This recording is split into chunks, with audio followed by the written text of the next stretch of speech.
Welcome to Checkpoint Coffee, the local gaming podcast. We talk about all topics related to games, gaming, and the games industry. Ramadan Mubarak and welcome to Checkpoint Coffee by Emmen Gaming, the Maldives' first gaming podcast. Emmen Gaming is your local games media. Now, we've been doing some special episodes of Checkpoint Coffee this Ramadan, and this is our third episode. Now, with me today are members of the team, Mika and Iham. Hey, you guys, how are you doing? Yeah, I'm doing well. The same as usual, I suppose. Fair enough. Well, we've made it over the halfway point, so not too long now. Now, today we'll be talking about a topic that I consider really fun. I've been wanting to get this topic on Checkpoint Coffee for a while, let me tell you that. The topic is Emmen Gaming's top intros to games. Now, when I say top intros, I'm not talking about like the intro cutscene alone, right? I'm talking about the first level, the prologue, the introductory sequence, that thing that really hooks you into the game. Now, I'm sure that a lot of you are probably thinking about your favorite intro sequences right now, but before we get too deep into this topic, let's talk about something new that we've been doing this Ramadan, dear listeners. Now, if you've heard some of our other podcasts, you probably know what's coming. Yes, it is the Emmen Gaming Quiz. The Emmen Gaming Quiz is a new thing that we're trying out where we ask you guys a multiple choice question about gaming, a trivia question, and if you get your answer correct, from the correct answers, we pick a lucky winner to give an MVR 500 gift card once a week this Ramadan. Now, I would like to make it clear that this particular thing is something we're trying out for the first time this Ramadan. So it is currently open only for local, that is to say Maldivian listeners of the podcast. However, if you do fit into this particular criteria, you can just join our Discord server, link in the description below, and go to the Emmen Gaming Quiz channel and cast your vote in the poll. The poll will be open for a week. Now, before we drop this week's question, let's go over the winners from last week. We asked a question and it was about Fortnite, and we do have quite a few winners here. And I think that it will be fun to spin the wheel and see who wins this week, and then we can proceed onwards. Now, a special shout out goes to Klim Hazard, who's made it onto the list of winners 2 weeks in a row. You really know your gaming stuff, huh? Just to remind everyone here, do you know the answer to this question? Which is, which Fortnite collab was the first ever collab ever made? I think it's Infinity Gauntlet. I'm not really familiar with Fortnite stuff, but looking at the answers, I think that might be most likely the answer. Your Yes, guess correct. that is correct. All eight of the names here got on our Discord server and they chose correctly. It was indeed the Infinity Gauntlet. Yep, it seems that the first collab between Fortnite and another piece of media was Marvel. Maybe this was around the time when Infinity War / Endgame was a big thing, right? Now, that being said, Mika, let's spin the wheel. We gotta see who wins. Let's go. Alright, 3, 2, 1. Good luck, everyone.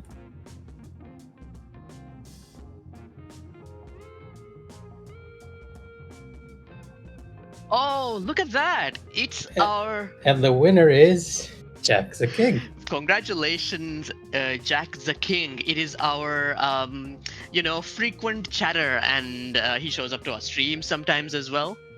So congratulations. We will contact you about the prize and what to do next. But in the meantime, good job. Alright, congrats, Jack. Yeah, congrats. All right. Now, let me just drop the question real quick. This week's question is about Pokemon. So if you're a fan of Pokemon, listen up. What was the first Pokemon ever created for the series? Was it A, Pikachu, B, Bulbasaur, C, Mew, or D, Rhydon? Let me repeat it one more time. What was the first Pokemon ever created for the series? A, Pikachu, B, Bulbasaur, C, Mew, or D, Rhydon? Now, with no further ado, let's begin delving into the real topic of our podcast, Emmen Gaming's top 3 intros to games. We're gonna start with you, Iham. You're a guy who loves a lot of different types of games. So, what would you say is one of your favorite gaming intros ever? So, the game that I want to talk about came out very recently, and Oh, it's Final Fantasy 16. really? I wouldn't say that was that recent. It's already been a year, right? Yes, I will consider that recent.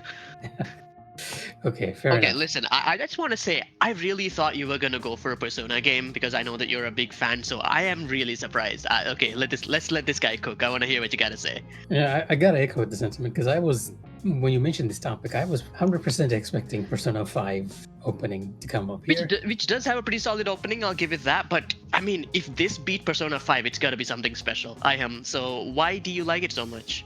What is it about it? Before I get into the opening and what I like about it, let me give you a bit of context. So this is actually my first Final Fantasy game. Oh, really? Yes. Cool. Well, welcome to the family. You know, we always love having more Final Fantasy players in the house. So yeah, so before going to the release, I wasn't really following the game, as in checking out every single detail.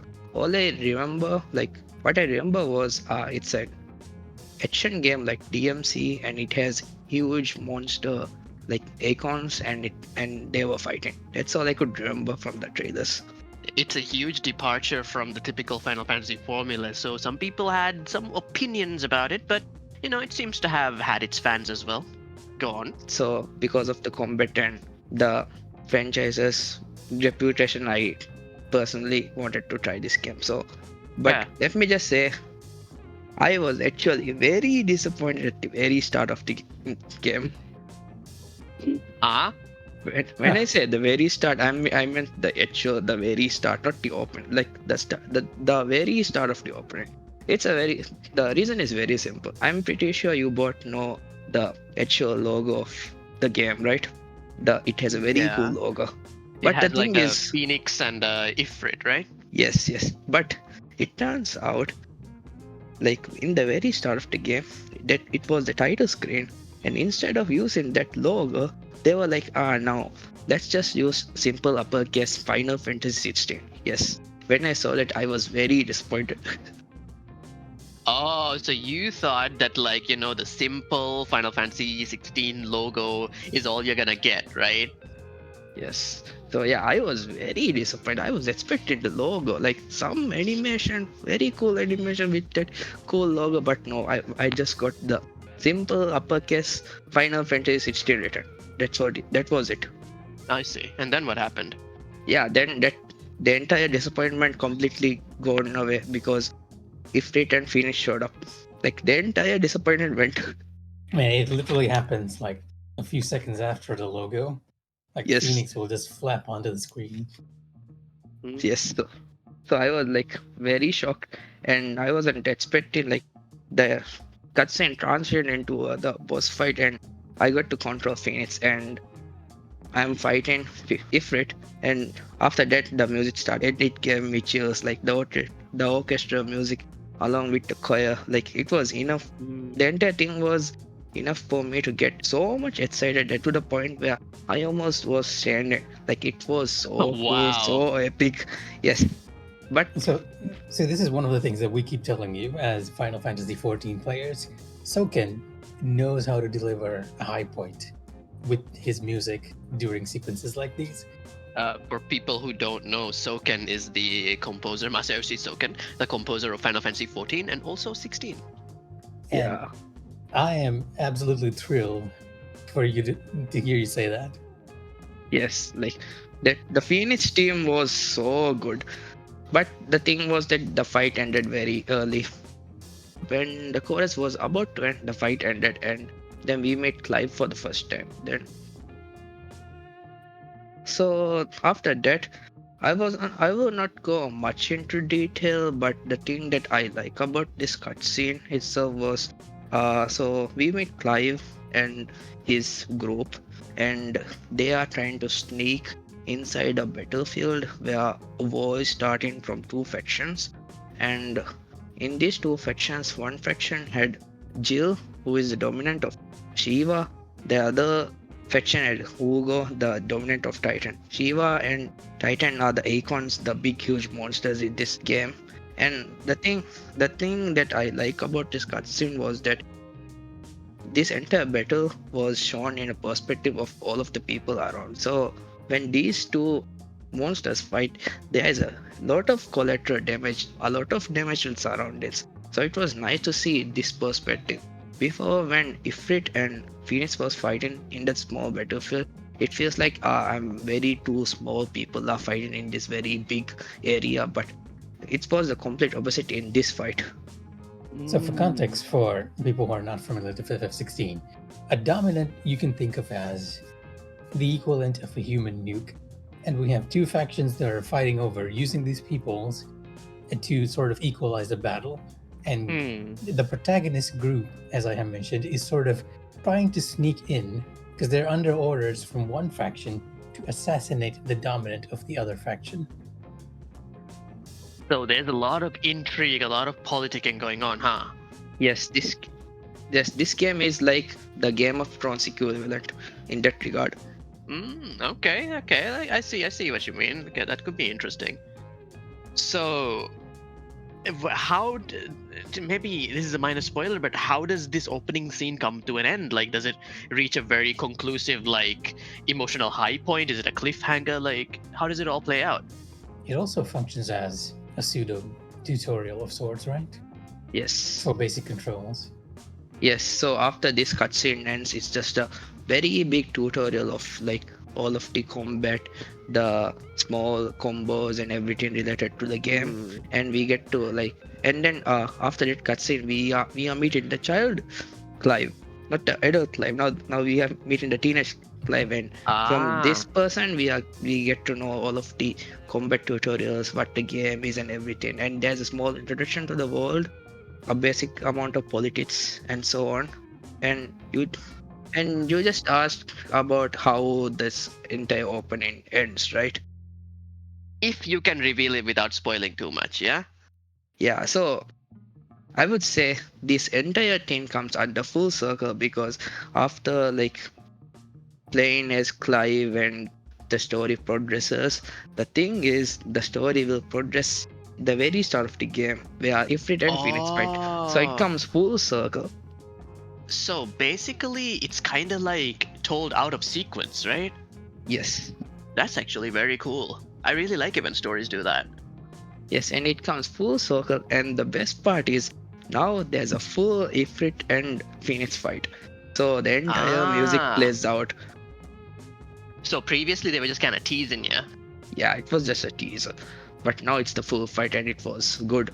Like, I know that the fight was scripted as Phoenix was flying toward the area and Ifrit was jumping around. But I would say the thing that I like about the boss arena here is that so these icons are very big. Like the sizes are very big, but we're when talking they like fight- kaiju size, right? Yes, kaiju size, like very big size. So when these like if they were to fight the like let's say in like a grassland, the environment is very small, like there's a very big size difference. But in this case, it's the complete opposite. But these two titans are very small when it compared to the actual area because we are fighting inside a cave and the cave is much more bigger than the icons. So you can actually know the size difference of it. That's actually very sick. Like the idea of the kaiju-sized creatures being somewhere that is so huge that it makes them look tiny in comparison is so cool. Yeah, and yeah, that's about what I would say. Like for me, that entire opening sequence, the full circle of the boss fight, the introduction to the game, the political structure of the world, introduction to the icons, the dominance and everything, it was very good. One thing is that we're kind of skipping over a lot of stuff that happens in the Yes, introduction. yes. Because after the tutorial, there's this entire section where you take young Clive and go on an adventure, and it's only after that that all these events actually, the Ifrit and Phoenix battle starts happening again. But I do agree, it's very nice how that entire it's a very long sequence, but its whole purpose. And I am not mentioning this here, and I'm kind of surprised he isn't. But during this opening sequence, they actually keep your combat stuff very limited to the basics, just so you can get used to the fight itself.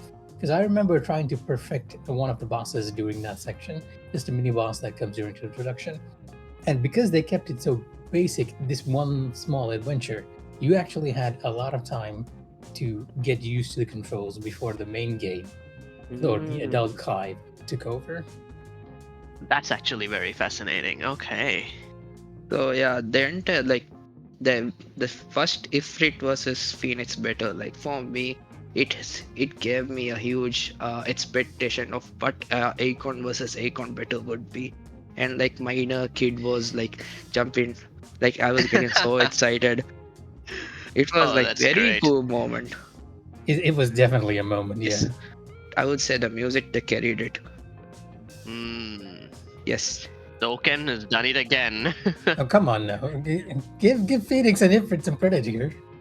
Yes. Oh yeah, that obviously they get their flowers, but the music, it was too good. But let me just say that the reason why I like the music part good is because if I didn't like orchestra music before, I don't think I will get a better impression. That's Token for you, you know, like this guy, he dabbles in a lot of genres, especially when it comes to Final Fantasy 14. You hear a lot of different stuff.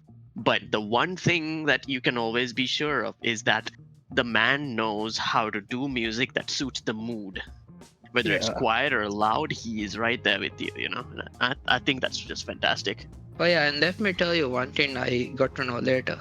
Yeah, the Phoenix team away, it was not Latin, like I think they were doing like vowels and stuff, but later I found out that there's actual lyrics in the team and it was much better. Oh, okay. So you experienced what I experienced when I started Final Fantasy 14, right? The first cutscene that I saw in it had some sort of like singing in it. I thought, okay, must be Latin. Probably something that I can look up the meaning of later. But it turned out it was English. And Soken does this, right? Because apparently he believes that if you actually understand what is being said in the song, it sometimes hits you a lot harder. And as a person who is currently like, you know, up to the latest released content of Final Fantasy 14, let me just say he is so right. There are lines that like live in my head because of this man, you know. Yeah, the entire like FF16 soundtrack is really good. Like it delves into so many genres. Like oh yeah, like there was this one battle, yeah, like okay, like the Phoenix team is orchestra, but the next team it might not be orchestra. So like it was giving me a lot of like shocking moments. And then there's one team where I will not spoil it, but there's one team where it goes so hard on the classical, but before that it was like a electro techno song. The Oh, I know. master of sudden genre switches, this man. I know the exact fight that I am is mentioning just from him saying that it was full classical. Yeah, I wasn't expecting it, but yeah, at the very end of the cutscene, I will say there's a violin movement. It was very good. Okay, so I have for you a good opening is a great action sequence and excellent music, right? Yes, that's how FF16 turned out to be. But yeah, But now we're gonna ask Mooney over here what his preferred opening is, and I think I have an idea of this very sequence because I remember it leaving quite a mark when I played it too. Mooney, if Oh you will. man, like this is a hard question to answer, right? I've spent some time thinking about this, like going over a lot of game openings. There are so many good ones, right? Shout out to Metal Gear Rising Revengeance, for example. But I gotta stick with Uncharted 2, right? For those who might not have played it, Uncharted 2's opening is just, I don't know, like a lot of people like to call Uncharted like a playable movie as a derogatory, right? But I think that this is one of the most cinematic video game openings that I have ever seen in my life, right? First of all, like it uses a film technique or storytelling technique, I suppose, called in media res, which basically means like start in the story somewhere in the middle. right? At a very climactic point, and then we'll eventually flash back to let you know how we got here. But the exactly specific, like Final Fantasy 16's opening, as we were talking yeah, about. now that you mention it, yeah, exactly. So the cool part here is that what they flash forward to is a scene where our main character wakes up on a train, right? That seems pretty normal, but turns out he's shot. Okay, that's pretty bad. But turns out that the train is hanging off the side of a mountain, and turns out that he's in like a very icy cold area, and if he doesn't do something now, he's gonna fall to his death. Like, that's the beginning of the game, right? And immediately gameplay begins. Like, they just spend a little time establishing everything, and then it's like, okay, it's time to learn how to climb. Here's your tutorial, like, climb or die, you know? And I'll be real with you, the Uncharted series does this thing where sometimes when you grab handholds and stuff, they break, so you think you're gonna fall, but you're actually pretty safe. Like, it's very hard to actually miss jumps and fall and kill yourself in the Uncharted series, but they really sell that feeling of, oh no, if I don't move now, I am so screwed, right? And So here's the thing, I don't know if ever felt this before, but Uncharted actually did this one to me. When you break the handholds, they'll sometimes look down on where you're about to fall, and Oh, I yeah. actually felt like my feet get cold a few times during Uncharted 1. But by 2, I'd gotten used to it. But that first time, I really felt it. Yeah, I think that's like a very clever camera trick they do to kind of, trick your brain into thinking, uh-oh. But that's the thing, right? Like, if this is a movie, a playable movie, as they say, why not make it one of the most fun, cinematic, cool movies ever, right? So our guy, climbs with a bullet wound on one side, like out of the train, as the benches and stuff start falling on him, he climbs on the side from one train car to the next as one snaps off. Like, it's a lot of really physically engaging activity. And not only do you get to learn the climbing mechanics of the game, which are like the vast majority of what you'll be doing in the game, but you also get to hear a lot of Nathan Drake, main character, speaking to himself, right? Now, anybody who's played Uncharted will know that the game is full of really naturalistic sounding dialogue. It sounds like real people talking. And even though there is not a single other person in this scene, he talks to himself and he mutters things and he makes remarks about things that are going on around him, which perfectly characterize the man's personality. Like, if you have never played an Uncharted game before, this sequence will tell you everything you need to know about this main character, like, so that you can fully get into this game, right? And I think that that's just phenomenal, right? Now, as far as high octane action goes, there's not a lot. You just climb a train that's about to, fall off the tracks off the mountain, and then you get to the top where it's like a snowbank, and you kind of collapse onto it and you go unconscious. I think that you kind of cut to credits, like the name, right? But even though it is a bit more on the subdued side, there is so much artistry going on. They took such an interesting direction with the story that I found myself instantly hooked, right? First of all, how the heck did this happen? Why is Drake in this situation? Now, I want you to remember, this is Uncharted 2, right? So, at the end of Uncharted 1, bro found some treasure. Like, he's supposed to be rich. Why is this guy in the middle of nowhere, shot in the gut, bleeding out on a train that's about to fall off a mountain? This seems like treasure hunter business. Like, why are you back in it again, Drake? Another question, right? Who shot him? Why is he on a train? Why is he in, like, a mountain range? All of these questions, like, kind of carry with you. And also the question of, like, how is he going to get out of this one? Because he did actually faint in the beginning of the opening. So when you flash back, we are kind of working our way back to this point to see how bro actually manages to live through this. And I just love it, because a big part of the Uncharted series is also mystery, right? Like, oh, there's a cool ancient treasure somewhere out there. Where is it? Who has it? Who knows things about it? Like, all of these questions are there, but this just creates this extreme level of anticipation, right? And let me tell you, eventually, as you play through the story and you get on a train, a part of me at least was like, uh-oh, I know where this is headed. Like, I am so not happy to be on this train, but I'll keep fighting, I guess. And eventually we came full circle and we saw how exactly Drake got into this mess and how exactly he got out of it. But still, the fact that they chose to start this game so far along in the story and then kind of go all the way back to the beginning, it was just chef's kiss, my favorite game opening of all time. Like, I don't think I'll ever forget that. This opening, to me personally, is better than some real life movies I've seen, and that is the honest truth. Okay. So for you, Mooney, so for you, the opening was great because how, like, the entire mystery of how the game started and how we got there, and like the complete entire sequence of events that took place in the entire opening, it was cool. In a way, it's kind of similar to your own opinion, right? Yeah, yeah. Because this Yes, is yes. this is action, this is music, and it's in medias res again. Yeah, It is. I would say, like, I remember playing Uncharted 2, and this is a very good way to start a sequel for a game. I especially agree, dude. Like I said, right? Like at the end of Uncharted, okay, so he didn't get the biggest treasure ever, but he left that place wealthy, right? So we gotta wonder, like, how did he get into this mess? And I wanna say, right, the transition of the game opening, like cutscene into gameplay, was also really good. I think that's another point I want to highlight. Just suddenly you're in it, and it's not just like tilt the analog stick to walk. It's like climb or die.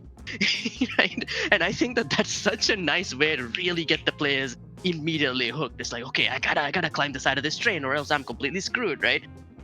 Right. Yeah. There's some. Sorry. Go on. The entire mystery behind the how Drake was sitting in the train.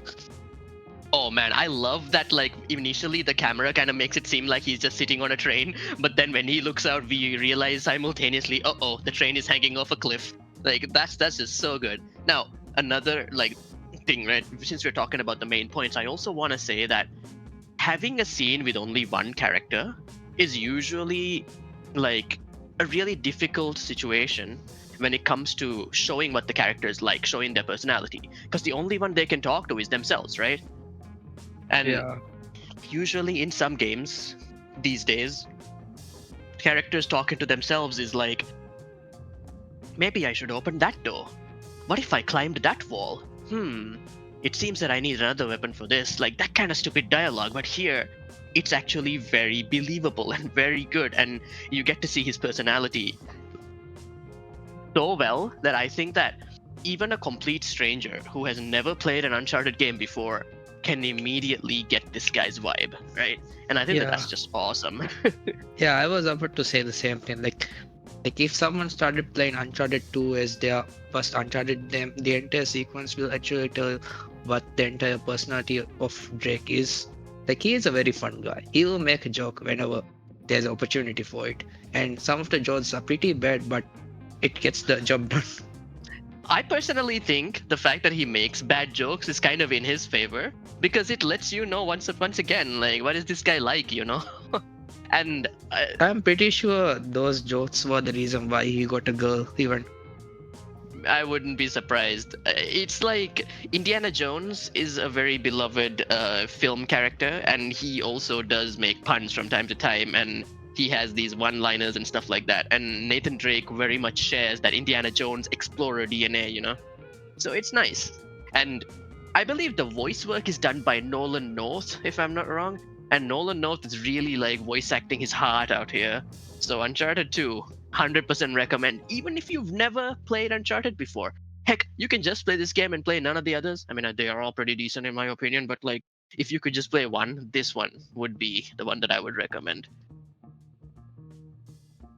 Now, before we move on to you, Mika, I'm very curious about what you think as well. I'd like to remind all of our listeners about this week's question for Emmen Gaming Quiz. The question is, what was the first Pokemon ever created for the series? A. Pikachu, B. Bulbasaur, C. Mew, and D. Rhydon. Let me say it one more time. What was the first Pokemon ever created for the series? A. Pikachu, B. Bulbasaur, C. Mew, and D. Rhydon. I must say, both me and Iham are actually not fans of Pokemon, which might anger a few of our audience. But so we have no idea what the answer to this question is. Hopefully, you guys do. Hey, Alright. I'm. Let me just say, like, I'm not. Like Mika just said, like, I'm not a fan, but it turns out I have never played a Pokemon game before. So just to make it Mm. clear, Now, to take part in this, audience, you must join our Discord server, link in the description below, and go to the Emmen Gaming quiz channel and cast your vote in the poll. The poll will be open for a week, and we will announce this week's winner in the next episode. Now, that being said, let us move on to the third member of our discussion group today. Last but certainly not least, Mika, please drop us some knowledge. What is your favorite or top intro to a game? So, one of us here has talked about the most recent hardware, an opening on the most recent hardware. One of us here has talked about an opening on the previous generation, or more or less the previous generation, I guess, with the remaster and all. So I'm going to talk about a very favorite opening of mine from the PS1 era. And it might not be the one that you guys are thinking. When you think of PS1, what is the game with the opening that comes to your mind most quickly?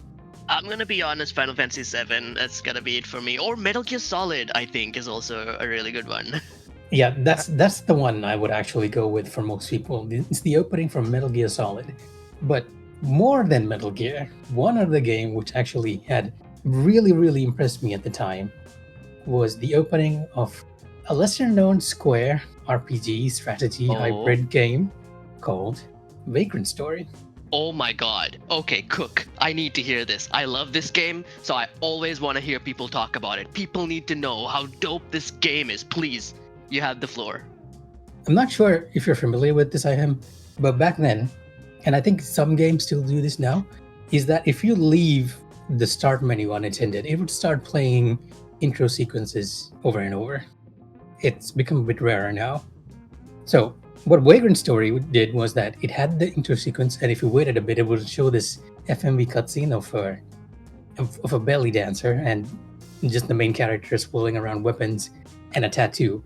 And it's all very curious and intriguing. But if you then waited a second time, you'd actually get an in-game cutscene that sort of explains what's going to happen in the game. And it's very easy for you to miss this because you just see the first cutscene and then just start the game.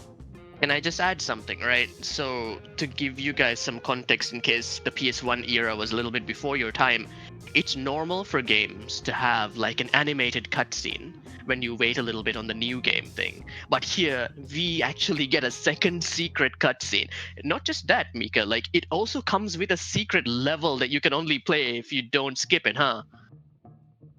Oh, is that so? I actually always wait since I play this, so I You never totally realized. missed that level, dude. Oh, I never realized this actually. This is new to me as well. So Okay, go on though. Anyhow, so once this secret quest unlocks, you're treated to this like 3 people around a shady lantern, and the main character is sitting around. So one of the reasons why I think this opening is so great is that this opening was structured in a way that it overcomes the limitation of the PS1. The PS1 back then, I mean, it goes without saying, it couldn't render too many polygons on the screen at the same time, right? That means that the number of characters you have on the screen is actually very limited. So what they did in this scene is they made the whole thing like very dark. Like when you're introduced to Ashley, the main character, he's backlit in a way. And I never seen another PS1 game do this. And apparently, how they accomplished this on the PS1 back then was by creating a second model behind him and then turning the brightness up and then just slightly I've heard about this. And then just slightly edging the position of that second model so it looks like he has a rim light of sorts. And I've never ever seen to this day another PS1 game attempt this. I don't think they ever did. This is unique. Now, this is one of the reasons why it's so great for me, because this was a creative decision that sort of was used to overcome the PS1's limitations, right? You cut to these 3 other characters, The context of the situation is that these guys are sort of a government agency in charge of the security of the country, and they're talking about a hostage situation that is taking place in the manor of a duke. At first, you think like these guys are having some sort of 3-person or maybe 4-person if you include the main character shading meeting, but then all of a sudden, you kind of realize you get these little interludes of dialogue boxes. It wasn't voice back then, unfortunately. So you get these dialogue boxes that are textured in a different way, letting you know that there are actually other people in the darkness around them. And then all of a sudden, oh, go on, Bonnie. I was gonna say one thing that I want to make clear. This is something I guess the viewers can see, but in case you're just listening, when Mika said that it's dark, we're talking about one candle in a dark room with shadows. Like you can barely see anyone. So, apart from overcoming the limitations of the PS1 with their decisions, the other reason why I think this opening is so great is it's used to hook the player into the story on 2 fronts. The first front is that just think of it like as 3 groups that are trying to sort out the hostage situation. Initially, as I said before, you get a feeling that it's like a secret government agency talking amongst themselves, trying to find a pretext of actually intervening into the situation to stop the hostage proceedings.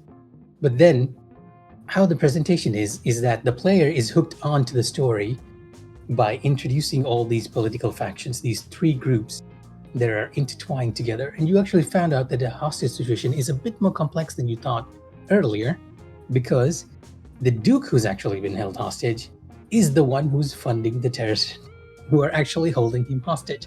Like I said, it hooks you in, and you're like, okay, what's happening here? And then all of a sudden, the thunder flashes, and you realize that there's a lot of other people in this room. Like, again, going back. Can I interlude here? Sorry, can I interject here? I do want to point out that with the thunder, with the lightning flashing, right? The people you see are actually just silhouettes, but it is so effective in conveying the idea that there are more people in here than you realize. This actually goes back to what we were talking about before. And it's how they overcame the PS1 limitation, right? Because they couldn't render more than a few people on scene. What they used was these silhouettes. But then the use of these silhouettes also hooks the player in to the story, because you're like, okay, this is actually happening on a more bigger scale than we thought, with just 3 people and a small government conspiracy happening here. Okay, the next reason why I think this opening is great is that this cutscene can actually be rewatched even if you're playing the game later. Because right now, in the opening, they're introducing all these factions with their weird names: Mulan Camp, WKP, something or the other. There's a Crimson Knights in there, and you have absolutely no idea who's who and what their intentions are. But when you proceed with the game, and when you're introduced to these various factions, if you come back and watch this scene, it makes a lot more sense. Initially, you were intrigued by, okay, what's going on? You're throwing a lot of fantasy names at me. I have a general gist that this is a hostage situation and people are involved. When you rewatch this cutscene, you have a lot more context to what is actually happening in the game. Oh, you know what that reminds me of? No.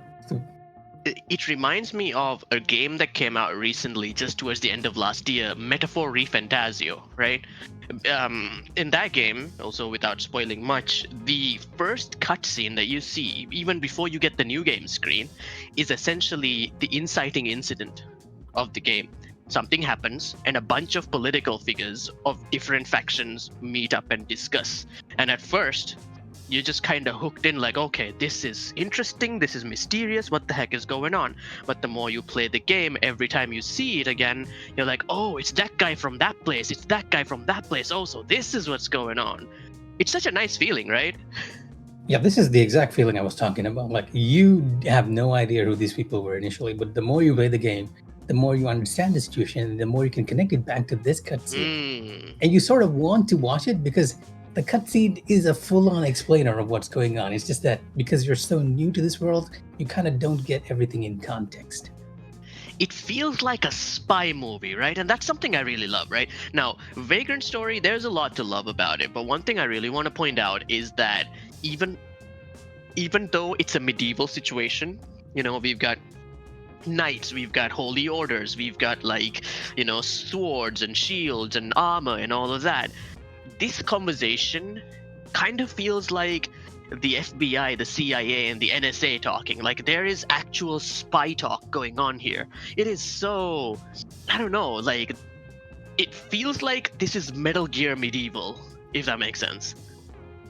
Despite the medieval setting, or rather, it gives you the impression it's a medieval setting, but in reality, it's sort of towing the line between medieval and modern, because the main character is, for example, referred to as Agent Ashley, which is a bit more modern. And instead of calling his weapon a crossbow, they'll be like, use the bowgun. Yes, that's so true. So it's a fantasy setting that's keeping one foot on a more modern setting as well, which sort of hypes up the intrigue of the opening as well to me. I can definitely see that. And the final reason, and the last kicker, the cherry on top for this scene, is that after the whole conversation in the building, you're taken to the second agent who's introduced, and Ashley is arriving to meet with this agent who is on scene. And Ashley's all business, like, where the hostage is, what's happening, what's the situation. And then she's like, let's be careful.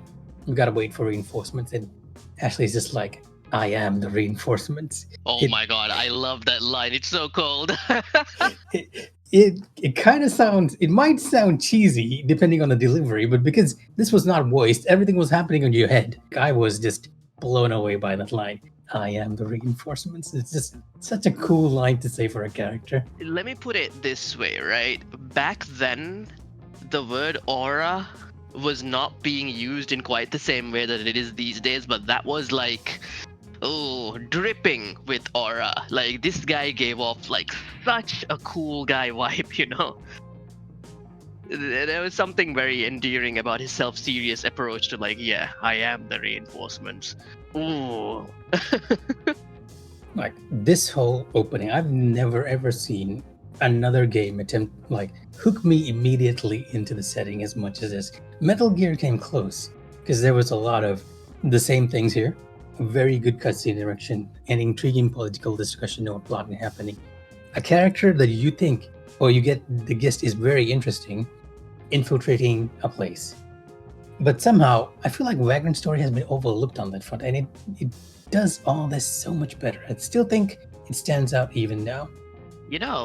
Something I want to point out is that the reason why Vagrant Story went so hard into cinematic presentation is because the creators actually did see Metal Gear, and they were like, hey, why aren't more games like this?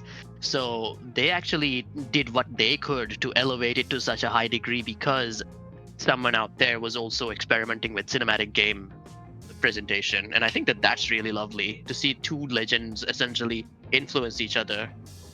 Now that you mention it, I actually recall like hearing that these two creators actually met later on and they actually discussed their shared passion for cinema as well, which might be one of the reasons why. Conversation, eh? Yeah, and it might actually be one of the reasons why these styles feel so similar. And I get it. I know you're in the background, not saying anything. Back then, we didn't used to have these long cutscenes as we did now. It was just a character standing static on the screen with their head bopping to let you know that they're talking, with the dialogue box popping up. So direction like this was very rare. Yeah, so it was just very different at the time. And I even now, like I said before, if you go back and check it, I still think it stands out even now. I can actually go further into this topic, but I'm afraid we don't really have much time because what I've touched is just the second opening. And like Mooney said, there's a secret level after this, which sort of introduces you the hostage situation. Because the actual game happens in a completely different location. And that whole introduction sequence ends in this beautiful like crescendo of music and cutscene where you're staring out from a broken stained glass window of a church. It was beautiful. Like I unironically use that word. Now that was really lovely to hear. Try out Vagrant Story if you can, you guys. Maybe Uncharted 2 as well, and I mean Final Fantasy 16. I hear that it's currently on sale on Steam. I don't know. It might not be when the thing comes out, but hey, make sure you check it out if you're interested.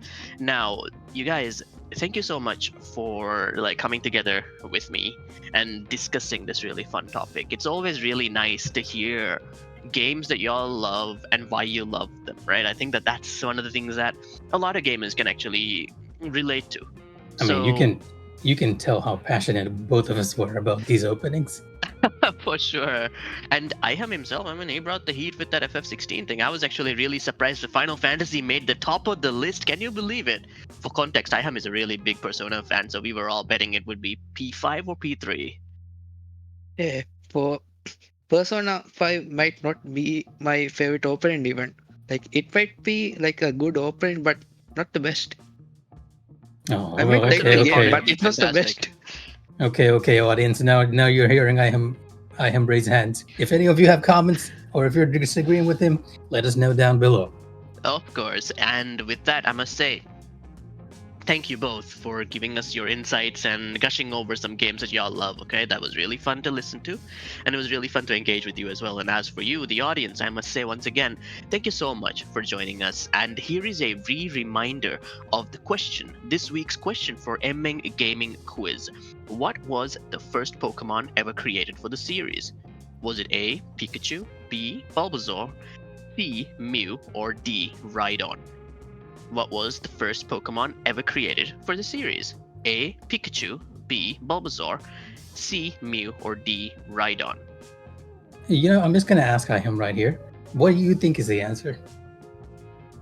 Hey, now he shouldn't answer that because that might actually, pollute the sample size. You're not getting a prize for this. I just want to know. Do you know? I think it's Mew. At least from the knowledge that I have about Pokemon, even though I haven't played it, I think it's the first Pokemon. Maybe I'm right or I'm wrong even. Okay, guys, you heard it. If you think it's Mew, and if you're in Maldives, you know where to find us. Exactly. You just have to join our Discord server, link in the description below. Go to Emmen Gaming Quiz channel, there's a channel there, and cast your vote in the poll. The poll will be open for a week, and we will announce the winner at the start of next week's episode. So stay tuned. All that said, we're gonna throw the question over to you, dear listeners. What are your top 3 intros to games? Let us know in the comments below. I know that we haven't really covered many of the really, really cool intros out there. There are so many. So we might actually do this topic again one more time, but for now. And I mean, it is a personal pick, right? Oh yeah, it is, but it is also a long list, right? So for now, we're gonna end things, but we'll definitely come back to this, I'm sure. Now, let me also remind you to not forget to check us out on YouTube and Twitch, links below. Facebook, Twitter, Instagram, handles also below. And thank you once again, and we will see you in the next one. Ramadan Mubarak. Ramadan Mubarak, everyone. Yeah, Ramadan Mubarak as well.